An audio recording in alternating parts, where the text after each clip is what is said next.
হে ঈমানদারগণ, হে মুসলমানগণ, তোমরা আমি আল্লাহকে ভয় করো, ওয়া কুনু মা'আস সাদিকিন, এবং তোমরা সত্যবাদীদের সঙ্গী হয়ে যাও। জোরে বলো সুবহানাল্লাহ। ঘোষণা কার? অনেকে বলে যে পীর বলতে কোরআন শরীফে কিছু নাই। আরে ভাই, পীর তো ফারসি শব্দ। কি শব্দ? পীর হলো ফারসি শব্দ। সকাল থেকে নিয়ে সন্ধ্যা পর্যন্ত তো এই পীর শব্দ কোরআনে কোথাও পাওয়া যাবে না। আল্লাহ বলেন তোমরা আমি আল্লাহকে ভয় করো, ওয়া কুনু মা'আস সাদিকিন, যারা সত্যবাদী তাদের সঙ্গী হয়ে যাও। সত্যবাদী কারা? মিথ্যা কথা কয় না যারা। সত্যবাদী কারা? শিরক গুনাহ করে না যারা।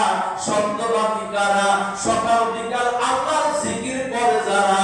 সত্যবাদী কারা? আল্লাহর তাসবিহ পাঠ করে যারা। সত্যবাদী কারা? পিতামাতার সেবা করে যারা। সত্যবাদী কারা? গরীব দুঃখীকে দেখাশোনা করে যারা।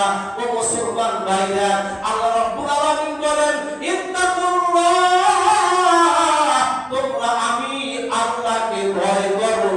কাকে ভয় করব? আল্লাহকে। আল্লাহকে ভয় করলে লাভ কি হবে? আল্লাহ রাব্বুল আলামিন নিজেই উত্তর দেন, বিসমিল্লাহির রহমানির রহিম, ওয়া আলামু আন্নাল্লাহা মা'আল মুত্তাকিন। আল্লাহু আকবার বলেন। আল্লাহ বলেন ওয়া আলামু, তোমরা জেনে রাখো, আন্নাল্লাহা ইউহিব্বুল মুত্তাকিন, আন্নাল্লাহা মা'আল মুত্তাকিন, নিঃসন্দেহে আল্লাহ তাআলা যারা মুত্তাকি, যারা আল্লাহকে ভয় করে, যারা আল্লাহ রাসূলকে মহব্বত করে, তাদের সাথে আল্লাহ আছে।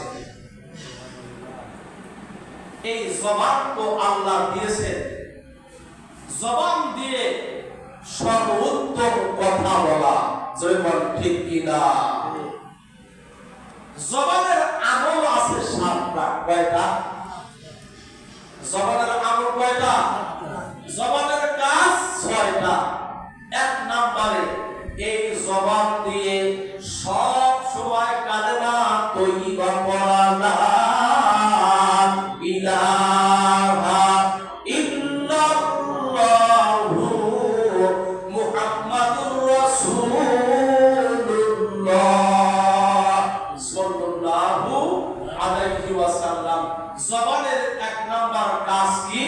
বেশি বেশি কালেমা পড়া। কথা বলেন, কি পড়া? বেশি বেশি কালেমা পড়া এই জবানের 1 নাম্বার কাজ। 2 নাম্বার কাজ হলো আল্লাহর কোরআন তেলাওয়াত করা। কি করা? আল্লাহর কোরআন তেলাওয়াত করা। কেন? আমার আপনার নবী মুহাম্মদ রাসূলুল্লাহ বলেন, ওয়া ক্বালান নাবিয়্যু সাল্লাল্লাহু আলাইহি ওয়াসাল্লাম, আফযালুল ইবাদাতি তিলাওয়াতুল কুরআন। নবীজি বলেন সর্বোত্তম ইবাদত কোরআন শরীফ তিলাওয়াত। জয় বলো সুবহানাল্লাহ। অপর হাদিসে নবী আবার বলেন, ওয়া ক্বালান নাবিয়্যু সাল্লাল্লাহু আলাইহি ওয়াসাল্লাম, আফযালুল ইবাদাতি লা ইলাহা ইল্লাল্লাহ। এই হাদিসে নবীজি বলেন সর্বশ্রেষ্ঠ ইবাদত হলো লা ইলাহা ইল্লাল্লাহ বলা। তাহলে হাদিস কয়টা হলো? 2টা। এক হাদিসে নবীজি বললেন সর্বোত্তম ইবাদত হলো কোরআন শরীফ তেলাওয়াত করা। এই হাদিসে বললেন সর্বোত্তম ইবাদত হলো লা ইলাহা ইল্লাল্লাহ জিকির করা। তাহলে কোনটা? সমাধান কি? সমাধান হলো মুহাদ্দিসিনে কিরাম লেখেন, যে ব্যক্তি কোরআন শরীফ তেলাওয়াত করতে পারেন তার জন্য সর্বোত্তম ইবাদত হলো কোরআন তেলাওয়াত করা।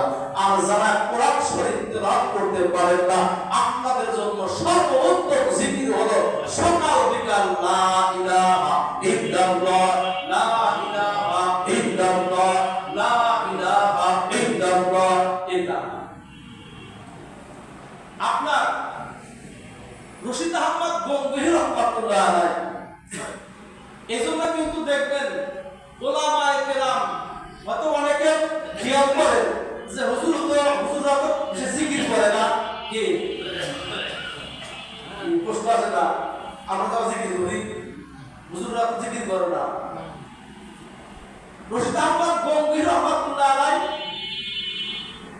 তিনি বলেন যে কোন কোন ওলামায়ে কেরামকে তিনি সবক দিতেন যে তোমরা প্রতিদিন 3 পারা করে কোরআন তেলাওয়াত করবা, কারণ কোরআন তেলাওয়াত করলে আপনার কি হয়, কলব পরিষ্কার হয়।